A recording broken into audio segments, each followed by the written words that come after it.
মহেশতলা নিয়ে বিজেপি রানা মুলতবি প্রস্তাব অধ্যক্ষ বিমান বন্দ্যোপাধ্যায় খারিজ করে দেওয়ায় রাজ্য বিধানসভার অধিবেশন আজ উত্তপ্ত হয়ে ওঠে। বিরোধী দলনেতা শুভেন্দু অধিকারীর নেতৃত্বে বিজেপি সদস্যরা ওয়েলে নেমে বিক্ষোভ দেখাতে থাকেন। পরে বিধানসভা থেকে শুভেন্দু অধিকারীর নেতৃত্বে ওয়াকআউট করে পায়ে হেঁটে রাজভবনে আসেন বিজেপির পরিষদীয় দল। তাদের হাতে প্রতিবাদ স্বরূপ ছিল তুলসী গাছ। খালি পায়ে হেঁটে সেখানে যান বিরোধী দলনেতা।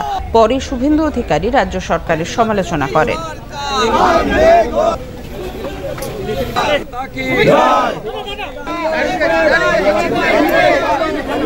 পশ্চিম বাংলার পুলিশকে ট্রেন্ড করে দেওয়া হয়েছে যাতে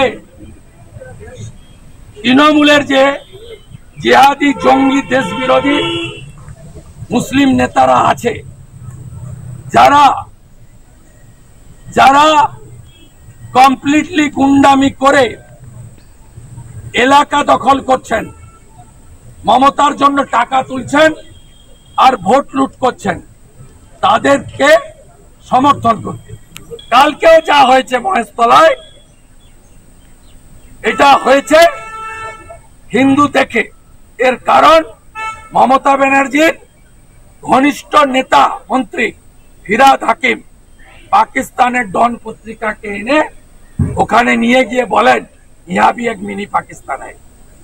মমতা ব্যানার্জির মন্ত্রী সিদ্দিকুল্লাহ চৌধুরী রামলীলা ময়দানে দাঁড়িয়ে বলেন 2000 করে লোক বসাবো জেলাতে, তারপরে 15 মিনিটে কলকাতাকে টাইট করব। এরাই তো ফেস। কাজী মাসুম আক্তাররা ফেস নয়, আইপিএস নজরুল ইসলামরা ফেস নয়। ফেস হচ্ছে কারা? ফিরহাদ হাকিম, শকত মোল্লা, সিদ্দিকুল্লাহ চৌধুরী। ডায়মন্ড হারবার, মেটিয়া বুরুজ, মহেশতলা চালায় কে? খালেক মোল্লা চালায় না, জাহাঙ্গীর শামীমরা চালায়।